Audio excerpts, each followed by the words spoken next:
Hello students, आइए आज हम लोग क्लास 9 के बहुपद के गुणनखंड के प्रश्नावली 3 का सी का क्वेश्चन नंबर 3 देख रहे हैं। देखिए, जनरली जब हम अभाज्य गुणनखंड यहाँ पर गुणनखंड करने जाते हैं तो उस स्थिति में अभी तक जो हम देखे हैं ये आपको z या x या y के गुणांक में 1 रहता था या न कुछ रहता, तो वहाँ करना आसान होता है।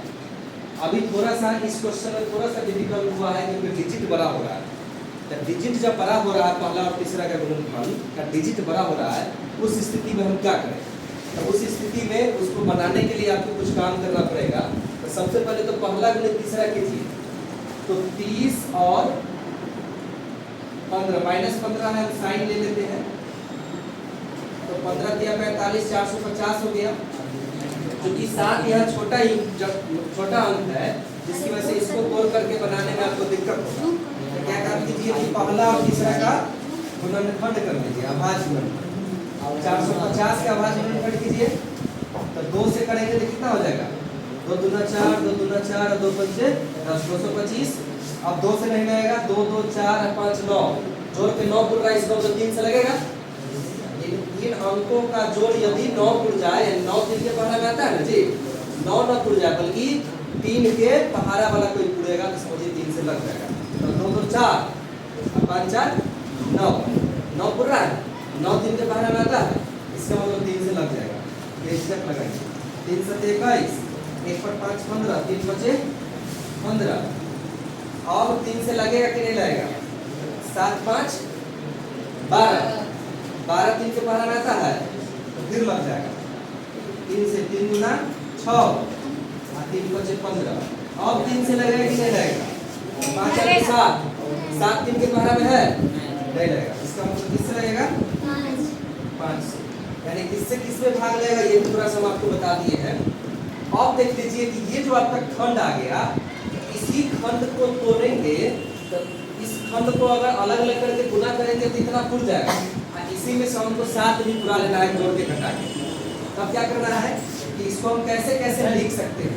इसको लिख सकते हैं 2 गुने 225, लिख सकते हैं ना, 2 गुने 225।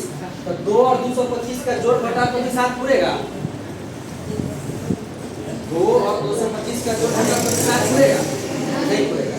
2 जोड़ दोगे तो 227 हो जाएगा और 2 घटा दोगे तो 223 हो जाएगा, नहीं हो जाएगा।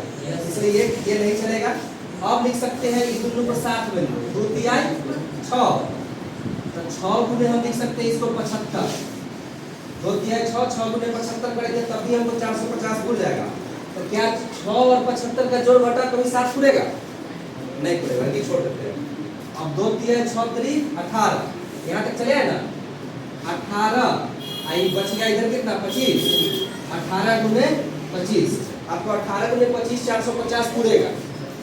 कर लीजिए 18 25 90, ये 0 80 9, 18 गुना 36 और 9 45, ये पूर गया। और 18 25 का जोड़ घटाओ 7 पूरेगा। गिन के लिखिएगा, 25 में से 18 घटाएंगे तो 7 पूरेगा। इसका मतलब हमको ये पकड़ा गया कि नहीं पकड़ा गया? इसका खंड क्या होगा? 18 और 25 का खंड होगा। इधर आ जाइए आप 30z²। अब चूंकि यहाँ पर प्लस है तो बड़ा वाला अंक आपको प्लस में देना पड़ेगा। सेकंड में प्लस है ना, इसमें बड़ा वाला अंक कौन है? 18 है कि 25 है? 25 है। तो इसमें आप 25 प्लस कर दीजिए, 25z प्लस कर दीजिए, -18z -50। अब दोनों का पेयर कर लेते हैं और दोनों का पेयर में से क्या करेंगे? कॉमन कर लेते हैं। इन दोनों में अधिकतम कॉमन क्या होगा?